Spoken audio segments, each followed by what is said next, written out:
Bonjour à tous, on se retrouve aujourd'hui dans une nouvelle vidéo et aujourd'hui je vous raconte notre histoire avec Lady de A à Z, c'est parti.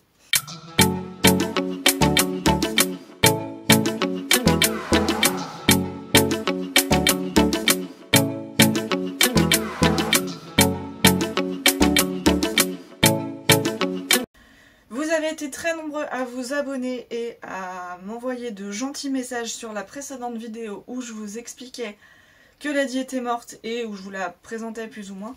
Alors mille merci à tous ceux qui m'ont laissé des messages et qui se sont abonnés, vous êtes des anges. L'histoire commence donc avec Aaron pour le coup, puisque avant de me lancer dans l'achat d'un cheval, je voulais voir ce que c'était d'avoir la responsabilité d'un cheval et d'être autonome avec un cheval, puisque à ce moment-là je prenais uniquement des cours en club et donc je ne savais pas ce que c'était que de travailler un cheval seul. J'ai donc pris Aaron en demi-pension, qui était un cheval de club là où je montais à l'époque. Il n'était pas très apprécié, donc ça arrangeait tout le monde en fait. Moi j'aimais bien, lui il m'aimait bien, et ça permettait au club de le rentabiliser. Et donc pendant un peu plus d'1 an, je fais une demi-pension sur Aaron, de fin 2019 jusqu'à l'achat de Lady, où je vais arrêter l'ADP d'Aaron. Mais au final, vous le savez, puisqu'aujourd'hui Aaron est à moi, je vais jamais vraiment arrêter de m'en occuper. Puisque par la suite, je vais l'acheter en fait pour soutenir financièrement le club dans lequel on était à ce moment-là. Mais ça, c'est une autre histoire. Si ça vous intéresse, je vous raconterai notre histoire avec Aaron dans une prochaine vidéo. Dites-le moi en commentaire juste en bas si ça vous intéresse. En ce qui concerne Lady, c'est donc en novembre 2021 que je me lance vraiment dans la recherche d'un cheval. Je regarde plusieurs annonces, bon je trouve pas, je suis un petit peu frileuse parce que je me dis que bon j'ai qu'un niveau galop 5, quelque chose comme ça. Et je me dis c'est peut-être un peu tard, enfin un peu trop tôt pour prendre un réformé, même si depuis le début je veux prendre un réformé, mais je me dis non, je n'ai pas le niveau. Et clairement j'ai peur de faire des bêtises en fait si je prends un réformé. Je demande donc à la monitrice du club de me trouver un cheval correctement dressé, qui soit plutôt jeune. Elle fait donc appel au marchand qui était logé en fait dans ses écuries. Et je ne ferai pas de commentaires sur ce marchand et sur l'achat de Lady.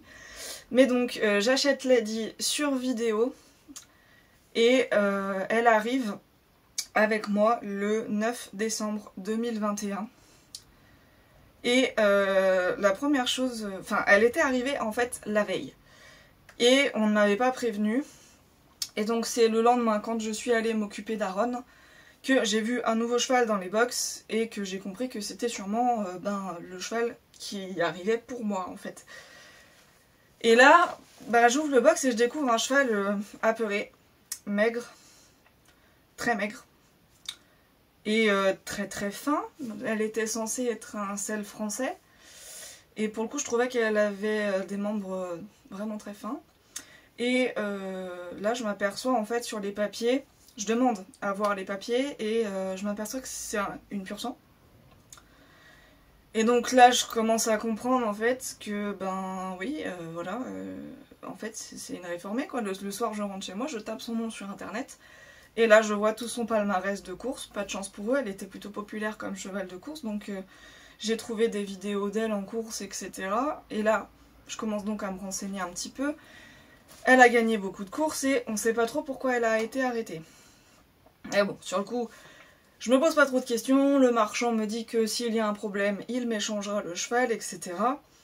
Et donc, je retourne à l'écurie le lendemain et je décide de m'occuper d'elle. Et là, je m'aperçois qu'en fait, elle ne connaît même pas ce que c'est une carotte, elle ne connaît pas les bonbons. Je décide de la lâcher dans le manège et elle a peur de moi. Elle est dans tous ses états, elle galope partout, elle veut plus qu'on l'approche une fois qu'elle est en liberté, elle a peur. Et de là, je me dis, je peux pas la laisser repartir. Enfin, clairement, si je la laisse repartir, où est-ce qu'elle va finir ? Et donc de là, commence cette folle histoire. Donc comme je l'expliquais, à son arrivée, Lady est donc très maigre et elle a peur de l'humain, voilà. C'est principalement le problème. Elle mord, elle est agressive avec les autres chevaux. Et donc là, je commence en fait toute une remise en question, dans le sens où les premières semaines, j'écoute bêtement les moniteurs, etc. Et les conseils qu'on me donne, laisse-la pas faire, c'est du caractère, elle se fout de ta gueule, corrige-la, engueule-la, machin. Et puis, ben, ça marche pas. En fait, Lady, c'est une jument qui avait énormément de caractère. Donc, si on allait frontal face à elle, on perdait. Elle répondait frontalement et on avait perdu, c'était fini, on n'obtenait rien d'elle. Donc là commence toute une remise en question de ma part, où je me dis non mais cette fois en fait c'est pas possible, il y a vraiment un problème. Je fais venir différents professionnels, notamment des ostéopathes. Je fais venir une première ostéopathe qui est connue en fait pour améliorer un petit peu le relationnel entre cheval et cavalier. Bon, elle propose tout un tas de traitements, de choses qui au final ne marcheront pas. Et je fais donc intervenir une seconde professionnelle, qui là, elle est une vétérinaire ostéopathe, et qui, au bout de 2 minutes, me regarde un petit peu froidement. Alors, elle est toujours mon ostéopathe et je la remercie si elle passe par là. Mais la première séance, elle était plutôt très froide, puisque je pense qu'elle pensait que c'était moi qui étais à l'origine du mal-être du cheval. Et on termine la séance en lui disant ben voilà, qu'est-ce que je fais pour mon cheval? Et donc là, elle comprend que moi, je veux améliorer les choses, que je viens d'acheter le cheval, et donc elle me dit vous allez faire les radios de telle vertèbre, de telle cervicale, vous allez faire un examen gynécologique, et il faut faire appel à des comportementalistes, etc. En plus, c'est une période très compliquée pour moi, puisqu'à ce moment-là, j'ai beaucoup de problèmes personnels, que ce soit familiaux ou au travail. Mais voilà, ces problèmes à elle deviennent mon échappatoire à moi. Pendant que je pense à ces problèmes à elle, je ne pense pas aux miens. Et donc, à ce moment-là, je contacte donc d'autres vétérinaires, etc. pour les radios, mais il y a beaucoup d'attentes. Donc, en attendant d'avoir les radios, je commence le protocole qu'elle m'a donné, c'est-à-dire j'enlève tout ce qui est reine allemande, machin, truc, je laisse juste une martingale pour éviter qu'elle se fasse mal quand je la monte, parce qu'elle se défendait beaucoup, elle levait la tête, etc. Et bien, magie, ça s'améliore. C'est voilà, bon, c'est pas flagrantissime, mais je change de mort, ça aide beaucoup, j'ai moins de défense.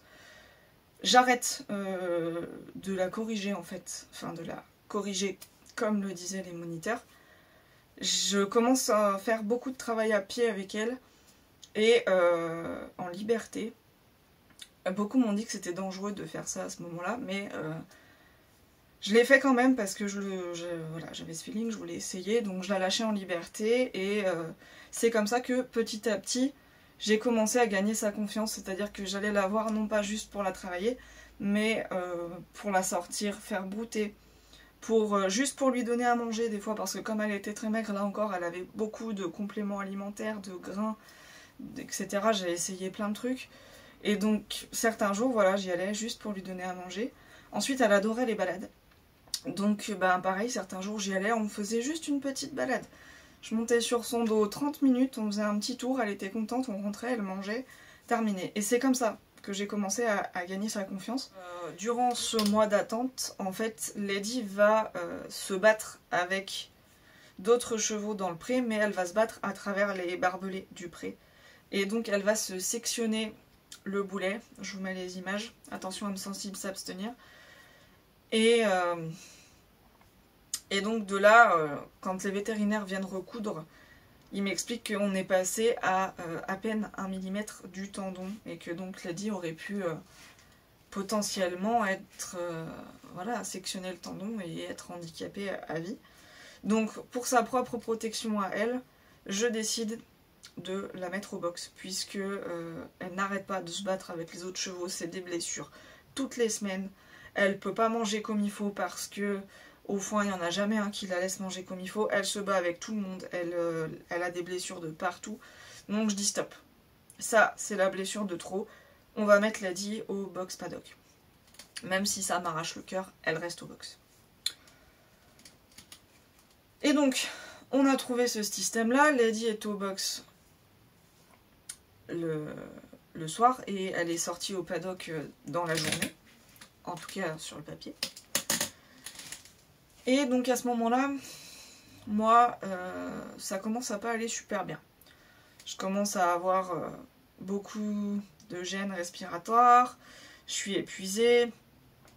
Je mets ça sur le dos des problèmes personnels que j'avais, mais vraiment ça va pas. Je vais voir mon médecin, il me dit voilà, tu vas aller voir pneumologue et cardiologue. On est en période Covid, des fois c'est des séquelles de Covid, etc. Je prends mes rendez-vous pneumologue et cardiologue, mais j'aurai pas le temps d'aller à ces rendez-vous en fait, puisque le 11 juillet 2022, je fais une embolie pulmonaire. Donc il faut savoir que ça fait déjà 2 mois que ça va pas. J'ai complètement arrêté de monter en cours, tout simplement parce que je tiens pas en fait 1 heure complète. Donc je fais que des petites balades avec Lady. Et puis ben voilà, ce week-end-là, depuis le 9 juillet, ça n'allait pas trop, j'arrivais pas trop à respirer, etc. Je suis allée aux urgences, ils ont trouvé un problème à l'électrocardiogramme. Et le 11, ils me feront un examen des poumons et ils verront que j'ai une embolie pulmonaire. Là, pour moi, c'est la descente aux enfers. C'est-à-dire que mes problèmes personnels qui commençaient à être résolus, eh bien, ceci vient s'abattre sur moi. Ceux qui connaissent savent qu'une embolie pulmonaire, c'est potentiellement mortel. Et ça ne va pas s'arrêter là. Je vais faire mon embolie pulmonaire, mais comme elle aura été diagnostiquée tardivement, elle va se surinfecter, donc je vais avoir une surinfection pulmonaire qui va atteindre le péricarde et déclencher une péricardite. Alors déjà que j'avais un électrocardiogramme pas bon et plus de souffle, en plus de ça j'ai une douleur lancinante dans la poitrine qui font que je vais être hospitalisée plus de 2 semaines dans un hôpital autour de chez moi. Et clairement je suis plus en état de rien, j'arrive même plus à rester debout 5 minutes pour prendre une douche. À côté de ça, mon rendez-vous que j'avais pris pour les radios de Lady arrive.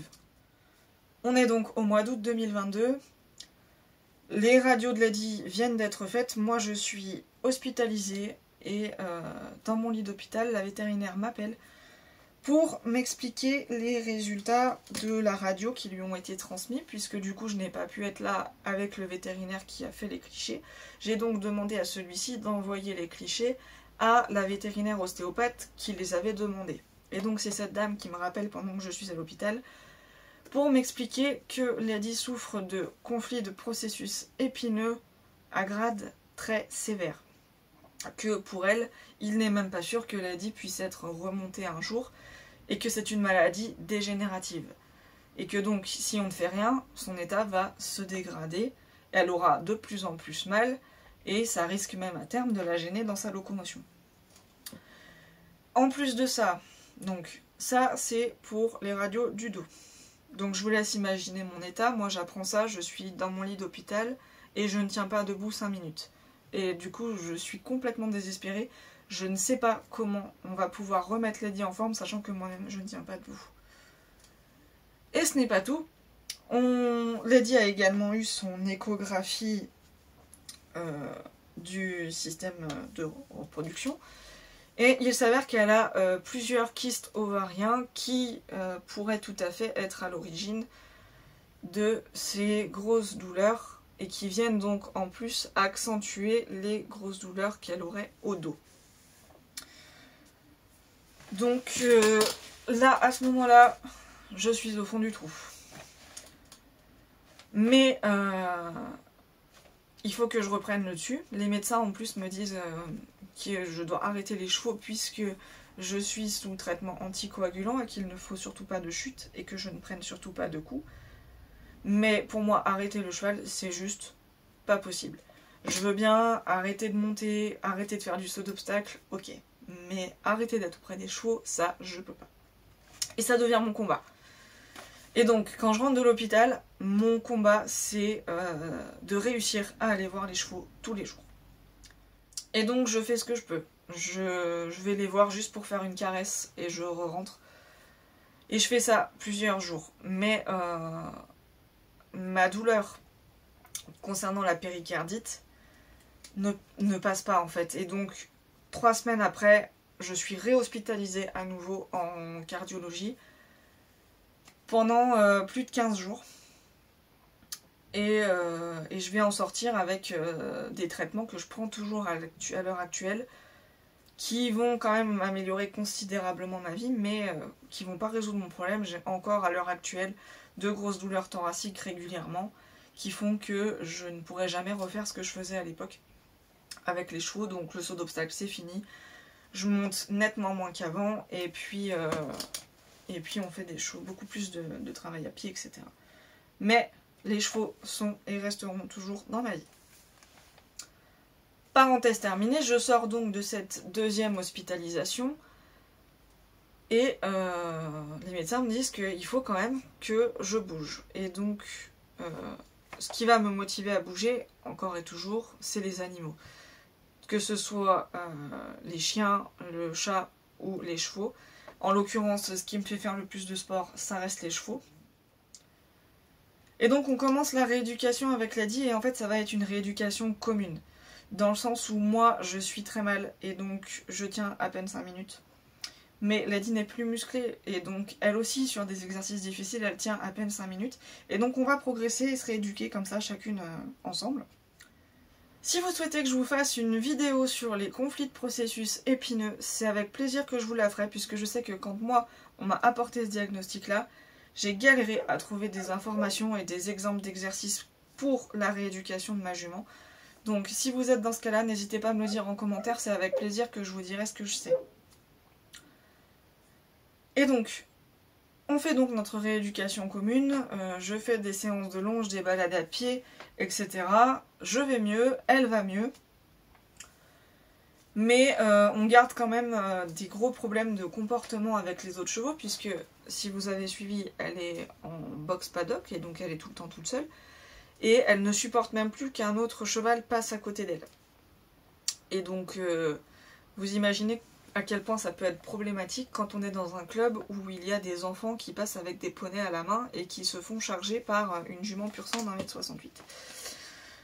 Donc je décide que c'est plus possible. Et ça, parmi d'autres raisons, font que je vais changer d'écurie. Je vais changer Lady d'écurie, pas Aaron. Et donc elle part début avril 2023 dans la nouvelle écurie. Et mon Dieu, quelle erreur j'ai fait ce jour-là. J'aurais jamais dû faire ça. Si vous nous suivez, vous savez déjà pourquoi je dis ça. On arrive donc dans cette nouvelle écurie. Elle est en pension paddock pour être tout le temps dehors. Elle est toute seule dans un grand paddock avec une cabane. Seule fait pour commencer doucement à travailler en fait ses problèmes de comportement avec les chevaux. On lui met un cheval à côté.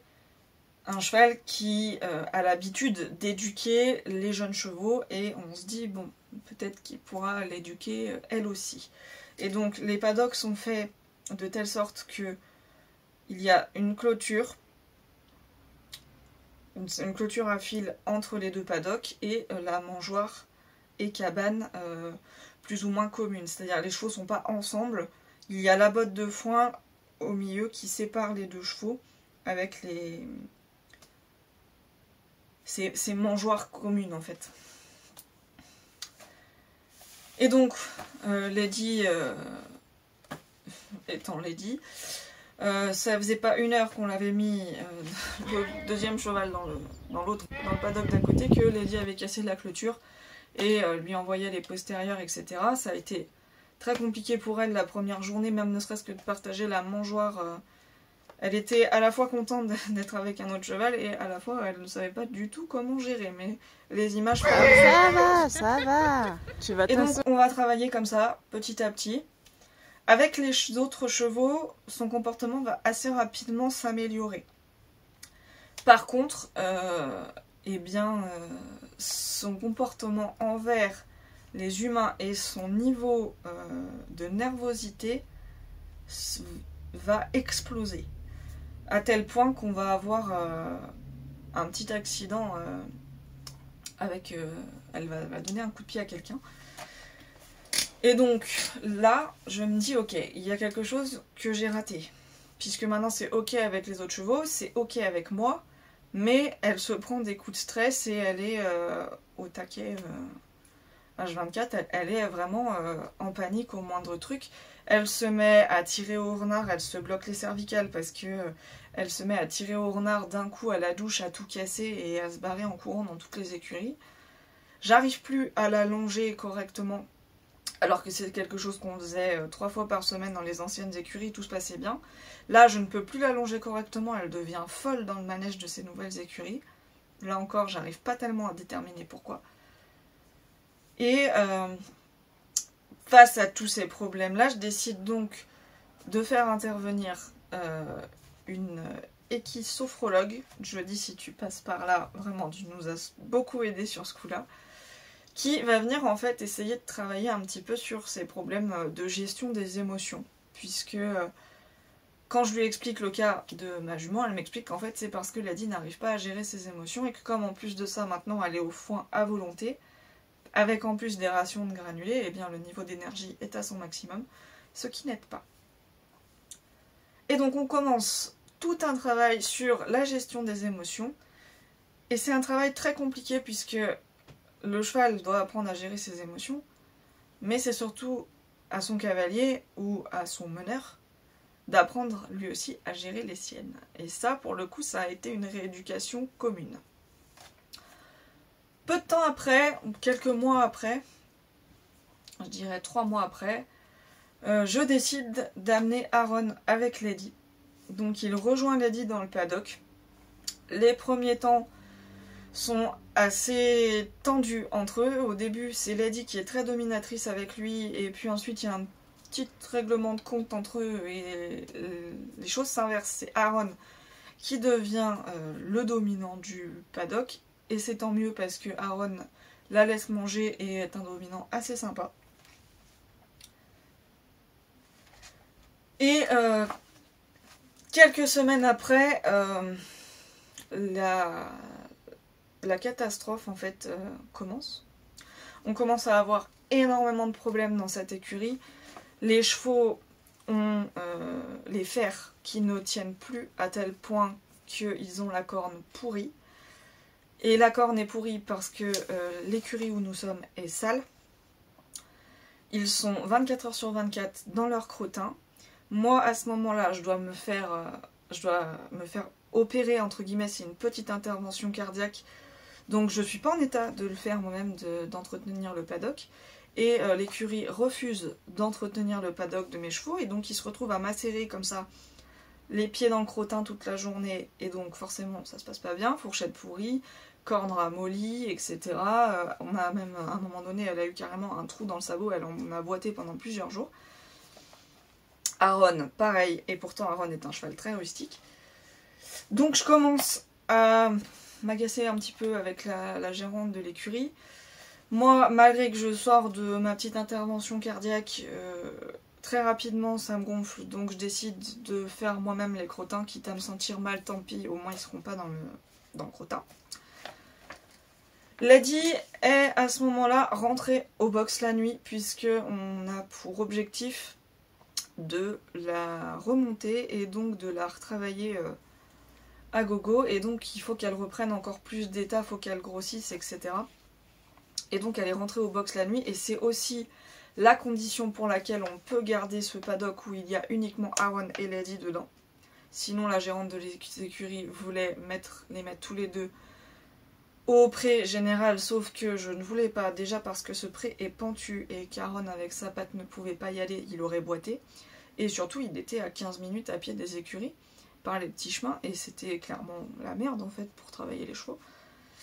Et donc elle m'avait dit, soit tu mets Lady au box et je te garde le paddock, puisque c'est un paddock fait pour les pensions box paddock en fait. Et donc voilà, Lady rentre au box la nuit, et un matin, je dois y aller tôt parce qu'il y a vétérinaire ou je sais pas quoi. Et j'arrive, Lady n'est pas encore sortie. Et je m'aperçois que même dans le box, en fait, elle baigne dans 30 cm de crottin pur et d'urine pure parce qu'elle met qu'une petite couche de paille de 2 cm et que ça suffit pas pour absorber tous les excréments de la nuit, etc. Et donc bah forcément ça explique pourquoi les pieds de Lady sont encore plus abîmés que les pieds d'Aaron. Donc je commence à m'énerver avec la gérante en demandant qu'elle fasse correctement en fait au moins le box et que moi je nettoie le paddock. Ce qu'elle ne fera jamais, hein, clairement. Et là arrive le pire du pire. Elle décide de faire son foin elle-même. Et là, eh bien l'empoisonnement de mes chevaux commence. Parce que ce foin, il contient plein d'herbes toxiques. Et elle va le mettre à mes chevaux, qui sont toujours en mangeoire commune avec son cheval à elle, qui a permis de rééduquer Lady avec les autres chevaux. Son cheval à elle se met à faire des allergies respiratoires. Donc elle ne donne plus ce foin-là à son cheval à elle. Mais par contre, elle continue à le donner à Aaron et Lady. Et donc, assez rapidement, Aaron commence à avoir une sorte de diarrhée. Lady, elle, la diarrhée met un peu plus de temps à venir. Pourquoi, je ne sais pas. Et je fais intervenir une énième fois le vétérinaire pour les problèmes de pied. Et il débarque et il me dit... qu'est-ce que c'est que ce foin? Il est toxique pour vos chevaux et tout ça. Il fait donc un premier compte rendu à l'écurie, qui est complètement ignoré par l'écurie. Elle dit que j'exagère et que voilà. Et donc le 14 septembre, je décide de partir de cette écurie, c'est plus possible. Et je ne veux pas, je veux partir en fait avant que la santé de mes chevaux en pâtisse vraiment beaucoup. Sachant que on a déjà Lady qui boite et qui peut plus marcher. Parce que on peut plus ferrer tellement le pied est pourri. J'ai Aaron qui a la diarrhée, le foin n'est pas bon, l'eau est complètement verte. Et donc sur conseil du vétérinaire, je pars. Et donc on a un mois de préavis. La gérante de l'écurie refuse qu'on parte avant. Et de toute façon, je n'ai pas de solution pour partir avant, puisque les écuries alentours ne peuvent pas me prendre tout de suite. Et on attend, je suis donc censée partir le 14 octobre. Mais vous le savez déjà si vous avez suivi l'histoire de Lady. J'avais fait pas mal de story time que je vous remets juste ici, si ça vous intéresse. Mais donc le 26 septembre, soit 3 semaines avant notre départ prévu, Lady va faire une colique. Et je vais arriver en fait à 14 h, personne n'aura vu qu'elle était en colique. Elle se jetait par terre mais personne ne l'avait vue. Bref, je ne vais pas rentrer dans les détails de cette colique puisque, comme je viens de vous le dire, je l'ai déjà fait dans cette story time. Et donc, Lady sera opérée à la clinique vétérinaire. L'opération se passera correctement. Lady pourra miraculeusement sortir. Et donc, je déménagerai Aaron, qui lui aussi a eu des problèmes avec ce foin. Je crois que c'est le 5 octobre que nous sommes arrivés dans la nouvelle écurie. Ou un peu plus tôt. Non, je vous dis des bêtises, c'est plus tôt. C'est le 1er octobre qu'on est arrivé dans la nouvelle écurie. C'était une petite écurie où les deux devaient être en pension box paddock, puisque Lady avait son protocole post-opératoire, qui nécessitait un minima de 2 mois de boxe ferme. Et donc pour pas qu'elle soit toute seule 24 h sur 24 dans l'écurie, on a Aaron qui est dans le box d'à côté, qui lui sort la journée mais rentre avec Lady la nuit. Et donc les semaines passent, j'applique le protocole à la lettre, etc. Et ça se passe bien. Dans la nouvelle écurie, on y est bien accueilli, c'est propre, tout est fait correctement. Donc bon, c'est plutôt pas mal. Et puis au bout de quelques semaines, je commence à m'apercevoir que la qualité du foin là-bas n'est pas terrible non plus, même si c'était bien moindre que le foin mauvais qu'ils avaient eu précédemment. Mais quand même, je demande à la propriétaire de l'écurie de trier le foin, ce qu'elle fait globalement. Et voilà, Lady a son filet, elle mange dans son filet, etc. Et puis au bout d'un mois, elle peut ressortir en main, donc je la promène, etc. Et Lady étant Lady, elle ne savait pas être calme. En plus, elle était trop contente de pouvoir ressortir. Et donc la première sortie en main, elle se cabre. Grand galop. Bon, voilà, elle était censée juste marcher 10 minutes. Donc bon, voilà, cata, la cata. Bon, miraculeusement, elle ne se fait pas de blessure visible. Elle a l'air d'aller plutôt bien, donc je la re-rentre, on continue, etc. Et puis, donc les jours passent, et vient un jour où la gérante de l'écurie m'appelle un soir et me dit « Écoute Lady, je trouve qu'elle a vraiment le ventre quand même très enflé, quoi. » Donc je vais à l'écurie, bon, Lady n'est pas en colique, il y a bien du bruit. Je fais passer les vétérinaires le lendemain, on décide de la mettre sous traitement pour l'estomac, d'ulcère d'estomac, pour voir si le gonflement viendrait pas d'une irritation d'estomac, étant donné qu'elle ne sort pas, qu'elle a eu beaucoup de stress, etc. Et qu'elle a aussi une fourbure toxique suite à l'opération, et au fait que les pieds étaient en très mauvais état au moment où ils ont dû l'opérer. Donc voilà, on se dit, bon, mêler tout ça, ça doit quand même beaucoup la stresser, ça doit être un ulcère. On commence le traitement d'ulcère, bon, ça ne va toujours pas mieux, les semaines passent, je rappelle le vétérinaire, on me dit, bon, ce coup-là, il faut pas traîner quand même, il faut faire une échographie. Il n'y a pas d'échographie dans le coin, en plus on commence à arriver sur les périodes de Noël, donc j'appelle la clinique où elle a été opérée pour prendre rendez-vous pour l'échographie, et là on me dit que bien ça va pas être possible parce qu'ils sont fermés pendant 10 jours, tout le temps des fêtes de Noël.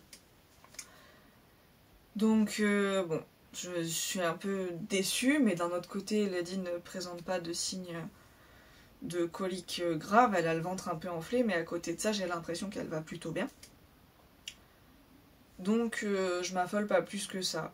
Le 25 décembre, elle peut donc retourner au pré avec Aaron et reprendre un petit peu le travail. Et donc on va reprendre le travail gentiment. Lady est super contente de retravailler, vraiment, elle prend le mord d'elle-même, etc. Elle est vraiment très contente de reprendre, de retourner avec le copain et tout. Je vais mettre les images, elle était vraiment ravie d'être avec Aaron et de retrouver Aaron. Aaron aussi était très content, il sautait partout ce jour-là. Et voilà, les jours passent, on reprend tranquillement le travail, on longe, etc. J'attends qu'elle reprenne un peu du muscle. Et la catastrophe arrive. C'est que un matin, la gérante de l'écurie m'appelle pour me dire Lady est en colique, à nouveau. Et il faut que tu appelles un vétérinaire, c'est grave. Vous connaissez la suite puisque je voulais justement raconter dans la précédente vidéo, mais Lady aura donc refait une colique due à un déchirement du mésentère. Son intestin sera allé se glisser dedans, elle sera réopérée en urgence et malheureusement elle décédera d'une hémorragie interne à la suite de l'opération. Et c'est comme ça que s'arrête cette histoire. Voilà. J'ai promis de ne pas pleurer, donc je ne vais pas pleurer. La vie continue. Et sur ce, j'espère que cette vidéo vous aura plu. Mille merci à tous ceux qui m'envoient des messages de soutien. Et moi je vous dis à très bientôt dans une prochaine vidéo. Salut!